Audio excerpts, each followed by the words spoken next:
What did Solomon ask of the Lord, and why was the Lord pleased with this? This is the question that we seek to answer today as we continue our verse-by-verse study of the book of 1 Kings on walking through the Bible. The glory of his cross. Today we're going to be discussing 1 Kings chapter 3, verses 1 to 15. But before we do that, let's read the passage. If you have a Bible with you, turn to 1 Kings chapter 3, verse 1. But if you don't have a Bible, don't worry. Just follow along with us on the screen. The version that we'll be reading from is the New King James Version. So 1 Kings chapter 3, beginning at verse 1.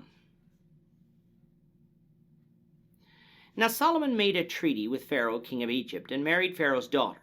Then he brought her to the city of David until he had finished building his own house and the house of the Lord and the wall all around Jerusalem.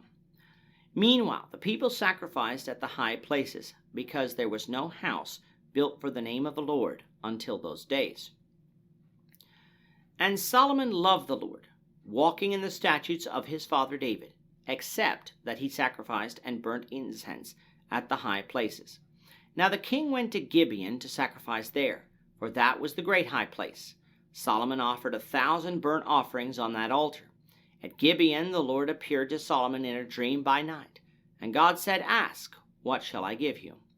And Solomon said, "You have shown great mercy to your servant David my father, because he walked before you in truth, in righteousness, and in uprightness of heart with you.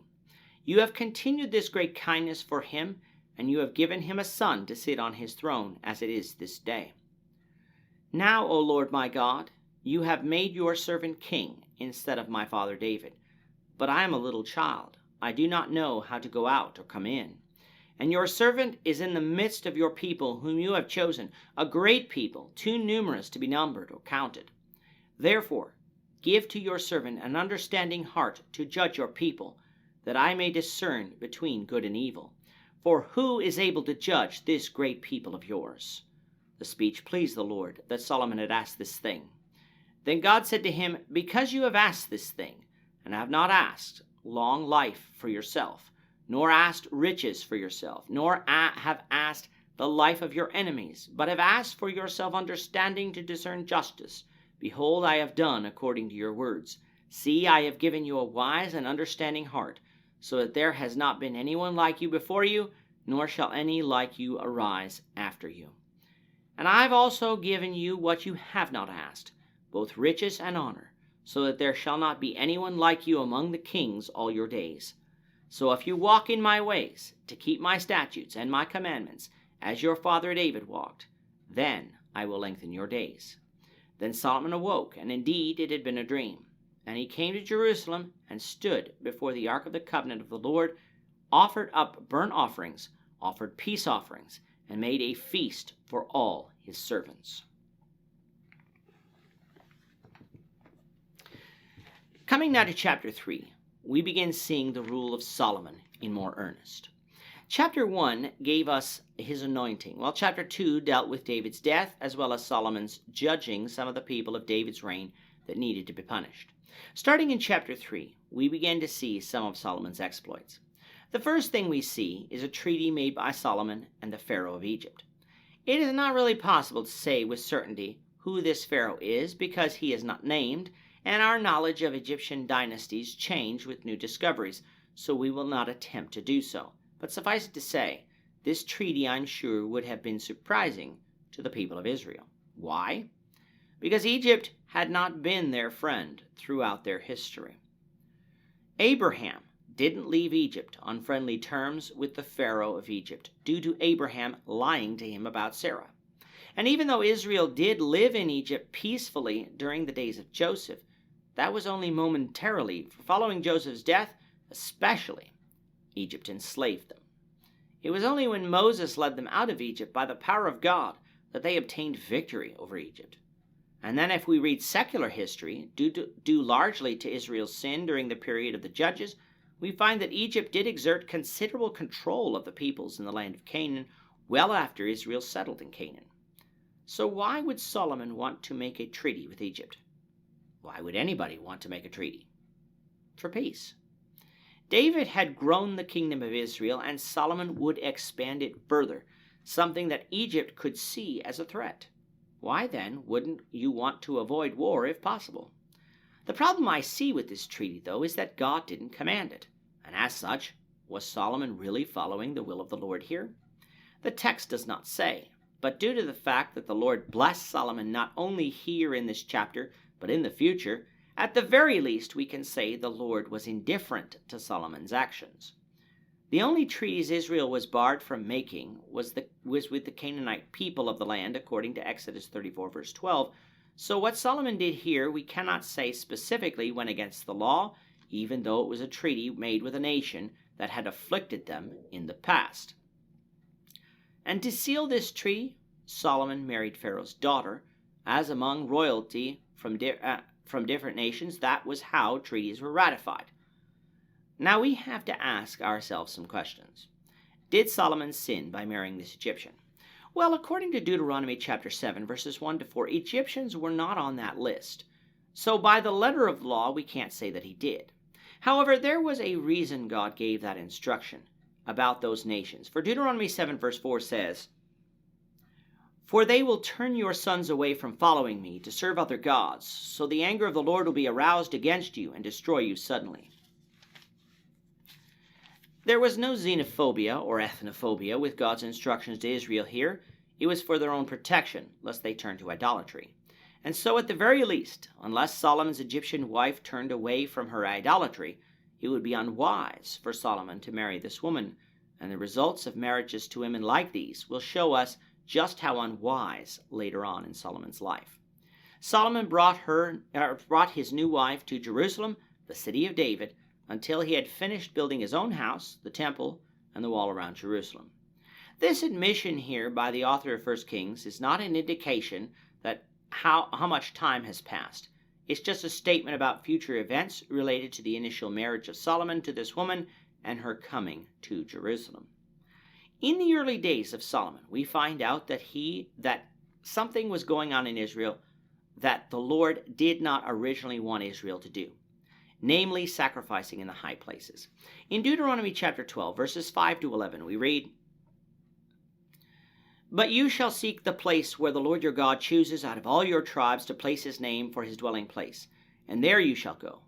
There you shall take your burnt offerings, your sacrifices, your tithe, your heave offerings of your hand, your vowed offerings, your freewill offerings, and the firstborn of your herds and flocks.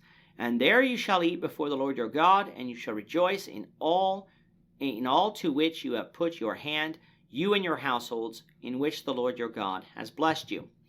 You shall not at all do as we are doing here today, every man doing what is right in his own eyes, for as yet you have not come to the rest and the inheritance which the Lord your God is giving you.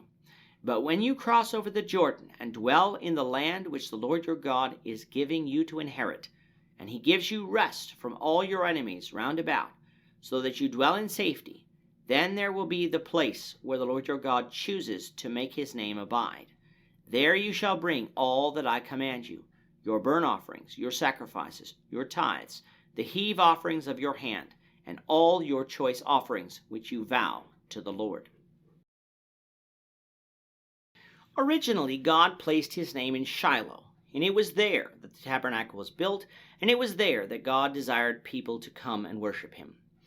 We do find a couple of instances where God commanded another altar be built, but recall from Joshua 22 that there was almost a civil war between the eastern and western tribes over other altars being built other than the ones at Shiloh.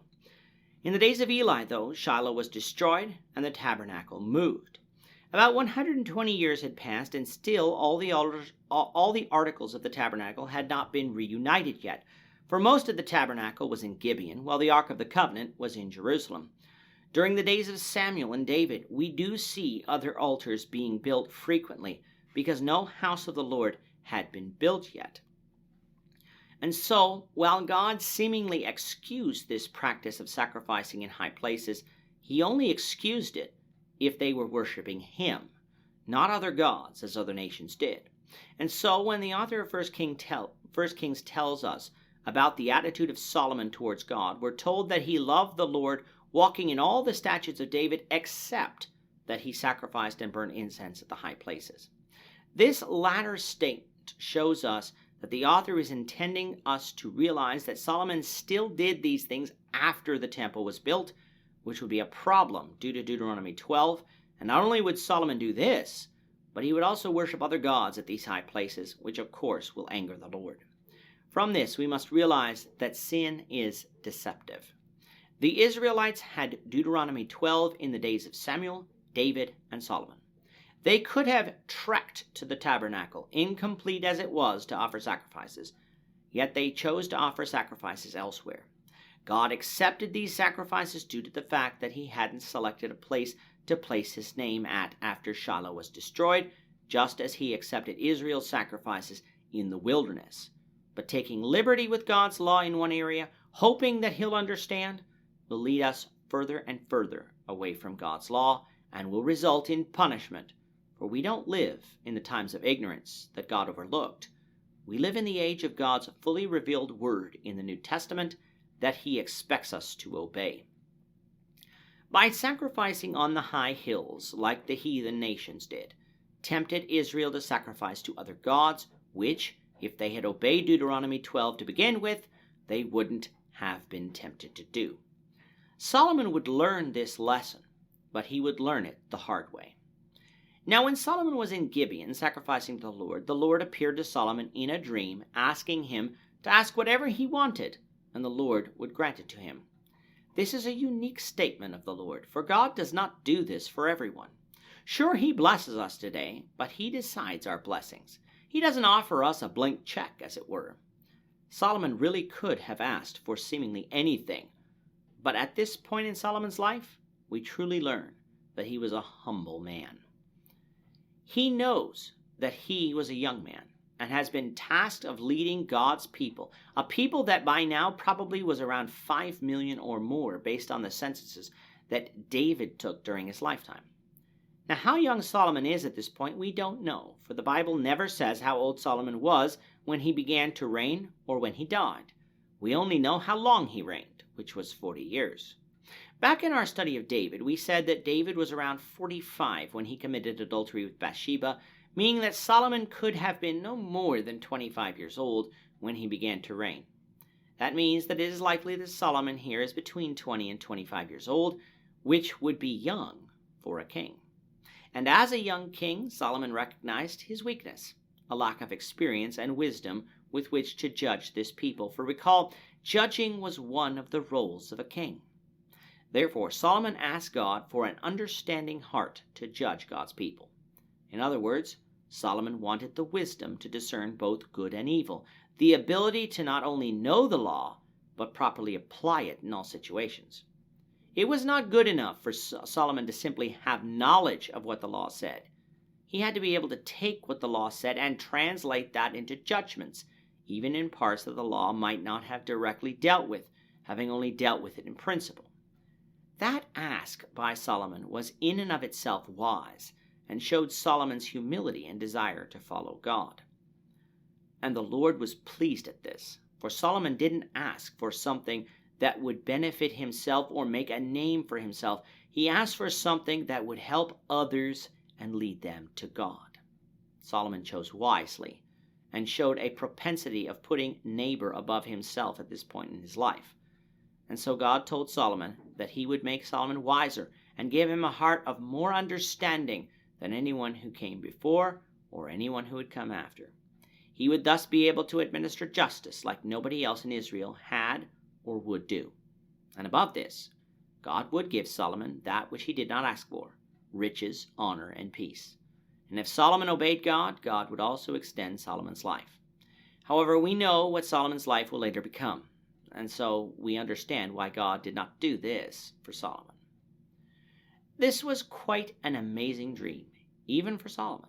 And so when Solomon awoke, he went back to Jerusalem, where the Ark of the Covenant was, sacrificed to God there, and held a feast for his servants.